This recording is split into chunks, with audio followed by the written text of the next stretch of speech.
Oke,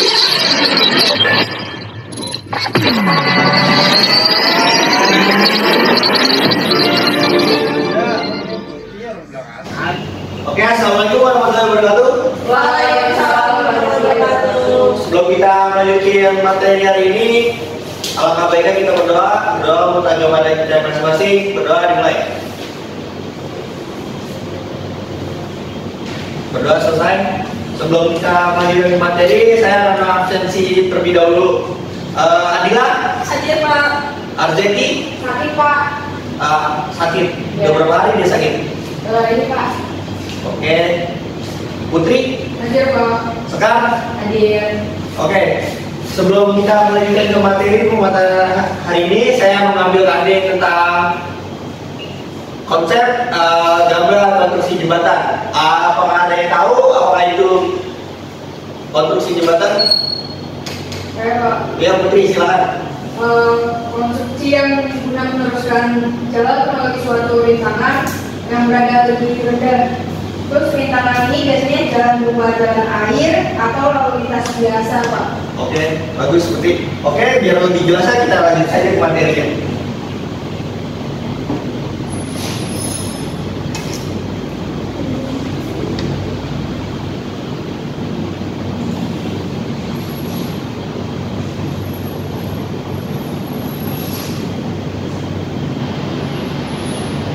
Materi hari ini kita ambil dari konsep gambar konstruksi jembatan.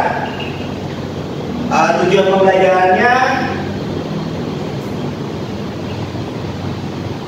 diharapkan siswa dapat menjelaskan bagian-bagian konstruksi jalan dan jembatan serta dapat membuat gambar jalan dan jembatan sesuai dengan ketentuan teknis. Selanjutnya ada pengertian jembatan. Pengertian jembatan secara umum diartikan yang sudah dijelaskan tadi Putri, yaitu sebagai suatu konstruksi yang berfungsi untuk menghubungkan dua bagian jalan yang terputus oleh adanya rintangan-rintangan seperti lembah yang di dalam, aluran sungai, danau, saluran irigasi kali, jalan kereta, api, jalan raya yang melintang tidak sebidang dan lain-lain. Selanjutnya ada fungsi dan jenis jembatan. Berdasarkan fungsi jembatan terbagi beberapa macam. Yang pertama ada jembatan jalan raya atau highway bridge.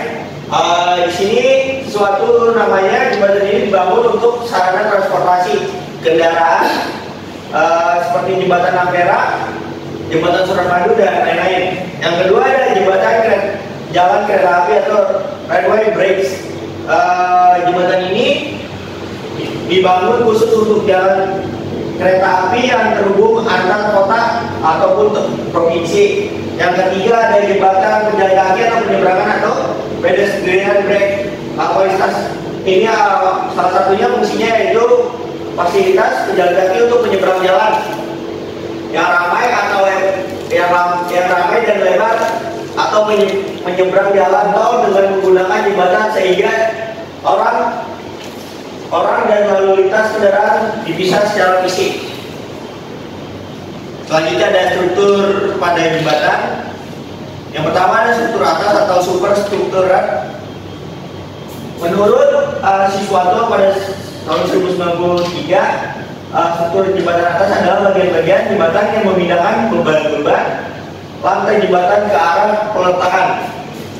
Struktur atas jembatan merupakan bagian yang menerima beban langsung meliputi berat sendiri, beban mati tambahan, beban lalu lintas kendaraan, gaya rem, perbebanan kaki dan lain-lain. Struktur atas ini terdiri dari trotoar, girder atau glider, balok diafragma, ikatan pengangkut, yaitu terdiri dari ikatan angin dan ikatan melintang, dan yang kelima ada tumpuan atau bearing. Nah ini contoh-contohnya. Yang pertama ada trotoar yang berfungsi sebagai tempat pejalan kaki bagi pejalan kaki yang melewati jembatan agar tidak terganggu lalu lintas kendaraan.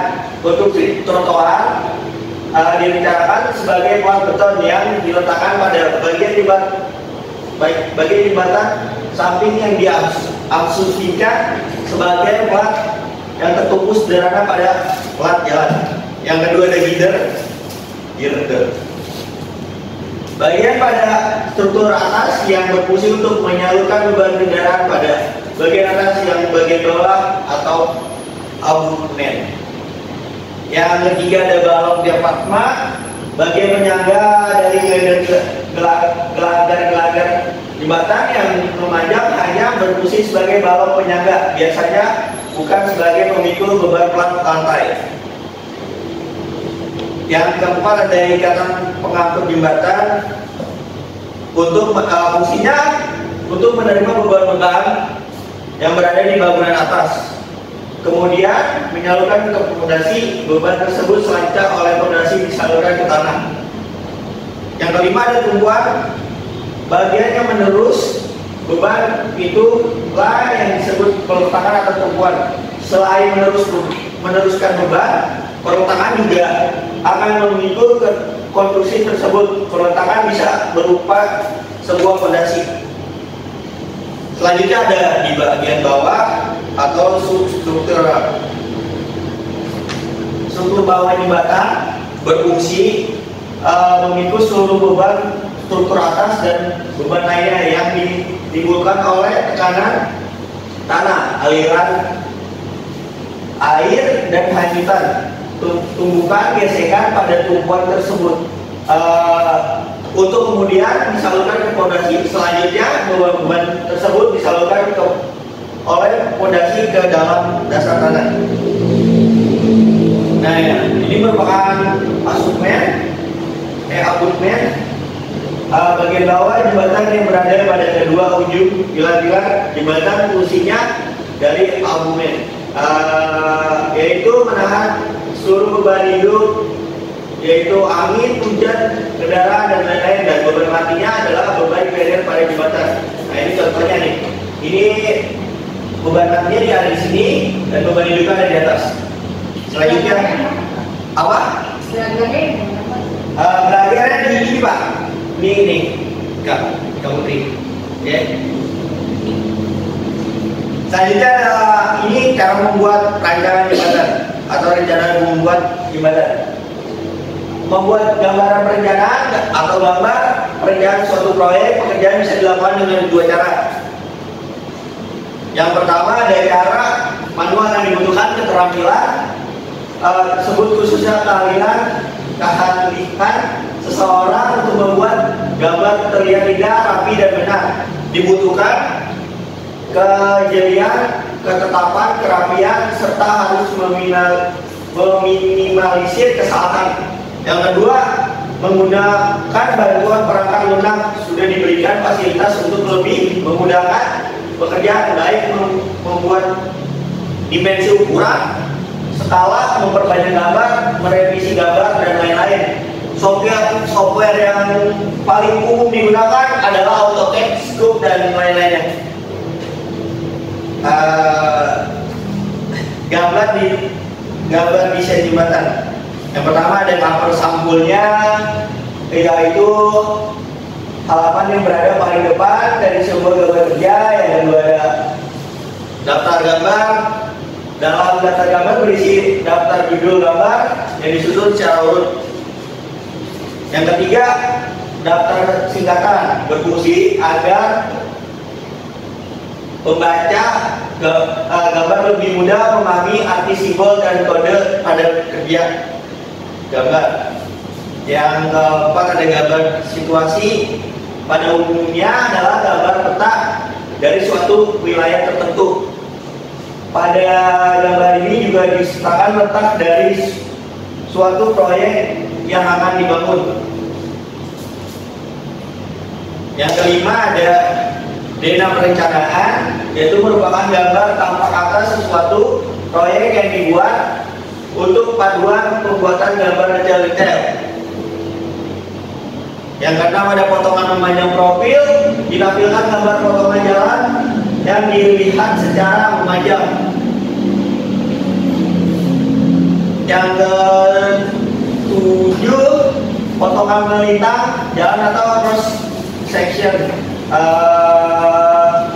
Gambar potongan melintang jalan ini dibuat untuk memperhatikan gambar jalan dilihat secara melintang. Yang kedelapan ada DNA perencanaan atau drainase.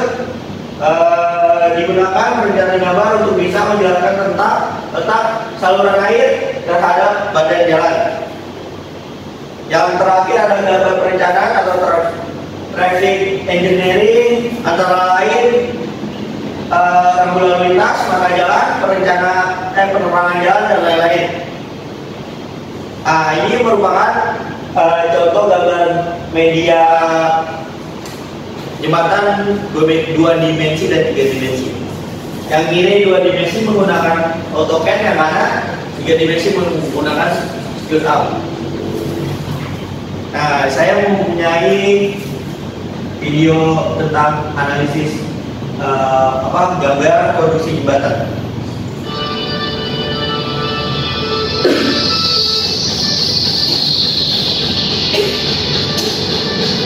Itu merupakan gambarnya, dan ini bentuknya, dan ini merupakan ada gambar rencananya.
Gambar fondasinya ada juga, dan ini pilarnya di jalanannya gambar potongan.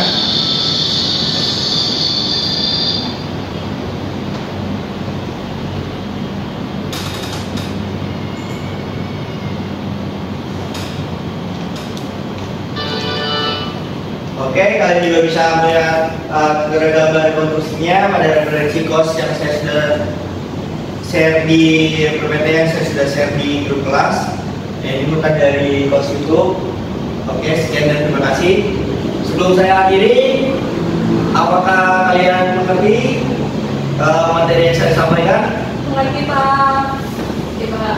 Oke, sebelum saya tutup dan sebelum saya kasih tugas untuk minggu depan dan kalian ini, apakah kalian bisa menyimpulkan dari materi hari ini? Pak. Oke, silakan Nabila. Kayak dari materi yang Bapak berikan tadi, kesimpulannya itu gambar kita konstruksi jalan dan konstruksi jembatan. Mata kuliah konstruksi jalan dan jembatan mencakup dasar konstruksi dalam lingkup jalan-jalan jembatan yang meliputi jenis jalan dan jembatan dalam konstruksi bangunan, kesehatan dan keselamatan kerja, dan dapat diterapkan juga pada pekerjaan konstruksi jalan dan jembatan. Oke, Nabila, terima kasih. Oke, sebelum saya akhiri, saya akan membagi kelompok ya, karena di kelas ini cuma ada 4 siswa, saya bagi dua-dua untuk melakukan perencanaan pembuatan jembatan, dan carilah referensi di internet tentang gambar jembatan, dan melakukan gambar di AutoCAD, dan minggu depan dipresentasikan kembali pada pertemuan berikutnya. Apakah mengerti? Oke, saya akhiri pertemuan hari ini. Kurang lebihnya mohon maaf. Wassalamualaikum warahmatullahi wabarakatuh. Waalaikumsalam warahmatullahi wabarakatuh.